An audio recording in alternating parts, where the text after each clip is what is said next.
আসসালামু আলাইকুম রহমতুল্লাহি আবরকাতু। বরাবরের মতো আবারও আরেকটি নতুন ব্লগ ভিডিও দেখার জন্য আপনাদের সবাইকে ওয়েলকাম জানাচ্ছি। দূরে বা কাছে যে যেখান থেকে আমার আজকের ব্লগ ভিডিওটি দেখছেন, আশা করি সবাই অনেক ভালো আছেন। আলহামদুলিল্লাহ আমরাও অনেক ভালো আছি আপনাদের দোয়ায়। তো সবাইকে অগ্রিম ঈদ মোবারক জানিয়ে আজকের ব্লগটা শুরু করছি। আর আজকের ব্লগে আমি শেয়ার করব হচ্ছে ঈদের আগে যেভাবে রুমটা ডেকোরেশন করে নিয়েছি সেটাই। তা আশা করি আপনাদের ভালো লাগবে। টিপসও শেয়ার করব, আশা করি আপনাদের ভালো লাগবে। আর আমার ডেকোরেশনটা দেখে যদি আপনাদের ভালো লাগে তাহলে আপনারাও চাইলে আইডিয়াগুলো আপনাদের কাজে লাগাতে পারেন। তো এই তো আগে যে খাটটা ছিল সেটা ফেলে দিয়েছি, কারণ হচ্ছে খাটের উপরে যে সৌন্দর্যটা ছিল সেটা আমার ছেলে ভেঙে ফেলেছিল, তো যার কারণে ফেলে দেওয়া আর কি। আরও একটা জিনিস, সেটা হচ্ছে খাটটা প্রচুর বড় ছিল, রুমটা একটু কি বলবো ছোট লাগছিল, বা হাঁটা চলার জন্য ঠিকঠাক ছিল, বাট কেউ আসলে টাসলে খেতে দেওয়ার জন্য কিন্তু স্পেসটা কম ছিল, তো সে কারণে মূলত ফেলে দেওয়া খাটটা। আর যেহেতু সৌন্দর্যই নষ্ট হয়ে গিয়েছে, তো সেজন্য রেখেও লাভ কি বলেন। তো যে কথা সেই কাজ আর কি। তো ফেলে দিয়ে নতুন খাট লাগাবে তার আগে সুন্দর করে আমি একদম ভালো করে মুছে টুছে নিয়েছি। আর আগে পেপার ছিল, তো পেপার যেহেতু লাগিয়েছিল তখন পেপারে যে গিলু বলা হয় আর কি, গাম বা গিলু যেটাই আর কি, সেগুলো বেয়ে বেয়ে কিন্তু টাইসে পড়েছিল, আমি আগে খেয়াল করিনি। তো সেগুলো মোছা হয়নি, সেজন্য ভাবলাম আজকে যেহেতু খাটটা ফেলেও দেওয়া হচ্ছে সে সাথে ময়লাগুলো চোখে পড়েছে, সেজন্য সুন্দর করে একদম ভালো করে ক্লিন করেছি। আর হাত দিয়ে কাপড় দিয়ে করলে কিন্তু যায়নি, হাত দিয়ে বলছি কাপড় দিয়ে। অবশেষে আমি ভিমবার জালি তারের মাজনি যেটা আছে সেগুলো দিয়ে ভালো করে লিকুইড দিয়ে ডলে ডলে আমি ক্লিন করে নিয়েছি। আর এরপরে খাটের পাশে এই জায়গাটার মধ্যে পেপার লাগানো হয়নি নিচের অংশে, তো সেখানে বালি পড়ছিল, আর দ্বিতীয়ত হচ্ছে দেখতেও খুবই বাজে লাগে। তো সেজন্য এই যে আমার কাছে এই কি বলা হয় এগুলোকে, পেপারগুলো ছিল যেগুলো হচ্ছে গামওয়ালা আর কি। তো এগুলো আসলে অনলাইনে অ্যাভেলেবল সেল করা হয়, আমাদের দেশেও মেবি এখন পাওয়া যায় না সেটা কিন্তু না, যে যার যার মতো পছন্দ করে চাইলে নেওয়া যায়। তো আমার কাছে যেহেতু ছিল, চিন্তা করছিলাম বালিগুলা থেকেও বাঁচবো এদিক দিয়ে যদি এই পেপারগুলো লাগিয়ে দিই। তো যে কথা সে কাজ, লাগিয়ে নিচ্ছি। আর পেপারগুলো কিন্তু সচরাচর ময়লার মধ্যে লাগে না, বালি টালি থাকলে সেখানে। তো আমার ওয়ালটা যেহেতু নষ্ট ছিল, দেওয়াল আর কি অনেক পুরনো দেওয়াল, সেজন্য এগুলো আসলে নষ্ট হয়ে গেছে, আর সেখানে লাগছিলও না। তো সে কারণে আমি প্রথমেই পেপারের গাম দিয়ে লাগিয়ে নিয়েছি সমান করে। এরপরে সাইডে সাইডে আমি কি বলা হয় এগুলোকে সুপার গ্লু লাগিয়ে দিয়েছি, এতে করে কিন্তু খুব সুন্দরভাবে লাগানো হয়ে গেছে। তো এদিকে হাজব্যান্ড খাটটাট এগুলো ফেলাফেলি করছিল, আর তার পাশে আমি এগুলো লাগিয়ে নিচ্ছিলাম আর কি সুন্দর করে। আমার কাজ আমি করে নিচ্ছি, কারণ এগুলো হাজব্যান্ডকে বললে সে আবার কখন লাগাবে, তো তার আশায় বসে থাকেনি। মেয়েরা চাইলেও কিন্তু অনেক কিছু করতে পারে, তো সে কারণে আমিও করে নিলাম আর কি, আমার মনের মতো করে গুছিয়ে গাছিয়ে নিলাম। ছোট্ট সংসার, প্রবাসে আছি, নিজের ঘর না হোক ভাড়া বাসা হলেও নিজে তো আছি তাই না, তো সেজন্য নিজের ঘরটাকে নিজের মতো করেই আমি সবসময় গুছিয়ে গাছিয়ে রাখতে পছন্দ করি, তো সেজন্য রাখা আর কি।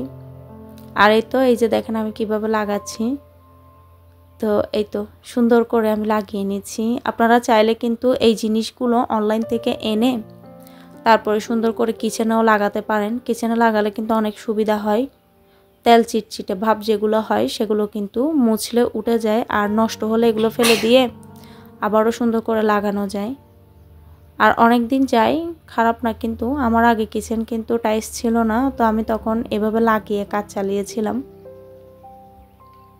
তো এই তো আস্তে আস্তে করে সুন্দর করে লাগিয়ে নিচ্ছি। দেখেন বড় করে যখন কেটেছি সেহেতু কিন্তু পুরো গামের ব্যাপারটা ভেতরের যে কাগজটা থাকে সেটা খুললেই কিন্তু এখানে গাম থাকে, তো কাগজটা পুরোপুরি খুলিনি, কারণ পুরোপুরি যদি খুলে ফেলা হয় তাহলে কিন্তু বাতাস লেগে গামটা নষ্ট হয়ে যায়, আর দ্বিতীয়ত এক পাশ থেকে এক পাশে লেগে যায়। তো এতে করে কিন্তু প্লেন ক্লিন যেভাবে থাকা হয় আর কি প্লেনভাবে, তো সেটা থাকে না। তো সেজন্য অর্ধেক অর্ধেক করে সুন্দর করে লাগিয়ে নিয়েছি। আর এই যে আমার ছেলে আমাকে হেল্প করছিল, আর তার সাথে আমি সুপার গ্লুগুলো কোনায় কোনায় করে সুন্দর করে লাগিয়ে লাগিয়ে নিয়েছি। আর সবগুলোর কোনায় কোনায় মানে এই যে 4 মাথা থাকে না, সে পাশে কোনায় কোনায় অল্প অল্প করে আমি সুপার গ্লু লাগিয়ে দিয়েছি। তো সুপার গ্লু লাগানোর মূল কারণ হচ্ছে গামগুলো অনেক সময় হাওয়া বাতাস লাগতে লাগতে ছুটে চলে আসে। কোনায় কোনায় সুপার গ্লু লাগিয়ে যেহেতু দিয়েছি, সেটা একদম লং লাস্টিং হয়ে গেছে। তো এই তো এই পাশে হাজব্যান্ড খাটটা লাগিয়ে নিচ্ছে। তো আমার যারা পুরনো ভিউয়ার্স আছেন তারা কিন্তু এটা দেখেছেন আশা করি।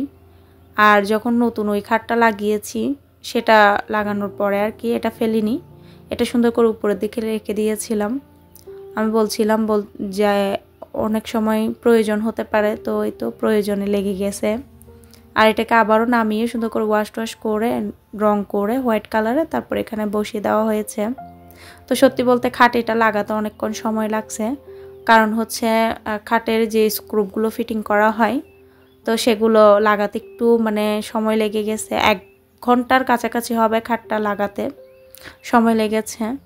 পরে দিয়ে ডিল করে তারপরে কিন্তু ছিদ্র করেছে, মানে জায়গাটা বড় করেছে আর কি, ছিদ্রর খাটের যে স্ক্রুপ লাগায় সেই জায়গাগুলো তারপরে কিন্তু লাগিয়ে নিয়েছে। তা আলহামদুলিল্লাহ লাগিয়ে নিলাম। আর এটা লাগানোর পরে আমার কাছে ভালোই লাগছিল। আর দ্বিতীয়ত যে স্পেস ছিল সেটা কিন্তু আরও বড় হয়ে গেছে, কারণ আগেরটা চেয়েতেও এটা একটু ছোট।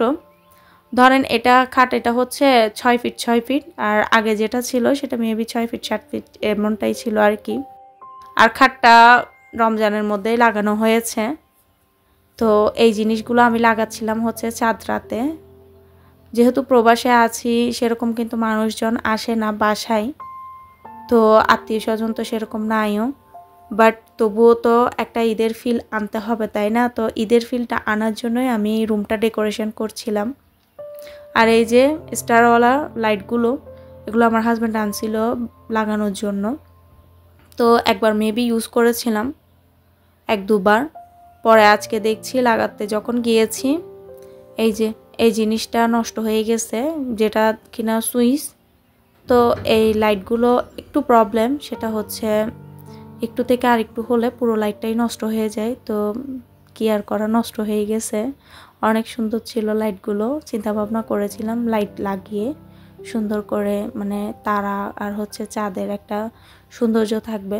তো কি আর করা, সেটা আর পারলাম না আর কি লাগাতে। মনটাই আসলে খারাপ হয়ে গেছে, যখন কোনো কিছু করতে গিয়ে করতে পারি না তখন আর কি মন একদম খারাপ হয়ে যায়। তো এই তো এপাশে বেডশিটটা ঈদের জন্য কিনেছি, দেশ থেকে আসার সময়ও 2টো মতো নিয়ে আসছি, আগেরও ছিল।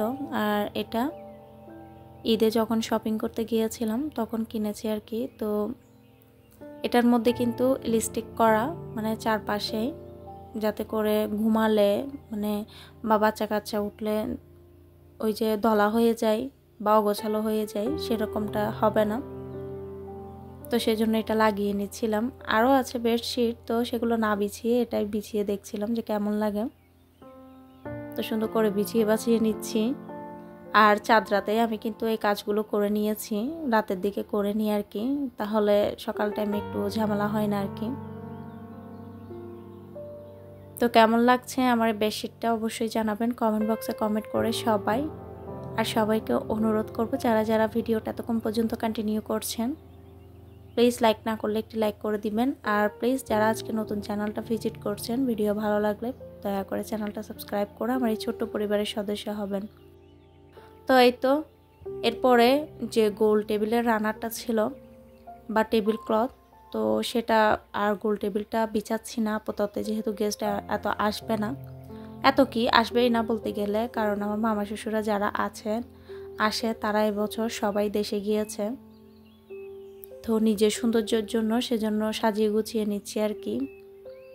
নিজেরও একটা কিন্তু সৌন্দর্য বলতে আছে, শুধু সবার জন্য সাজাবো গোছাবো এমনটা কিন্তু না, বাট নিজে সাজালে সেটাও নিজের মধ্যে একটা আনন্দ কাজ করে। তো সেজন্য টেবিলটা তার বিছাচ্ছি না, তাই টেবিল ক্লথটা আমি এখানে দিয়ে সুন্দর করে এই যে গাছ রাখলাম, একটা চেরি গাছ আর হচ্ছে একটা ফ্লাওয়ার, সাথে লাইটটা দিয়েছি। তো এই ছিল আমার ঈদের ডেকোরেশন। আরও লাইট ছিল বাট সেটা লাগাইনি, কারণ অলরেডি একটা ছিঁড়ে গেছে, সে ভয়ে আমি আরেকটা বের করে লাগাইনি আর কি।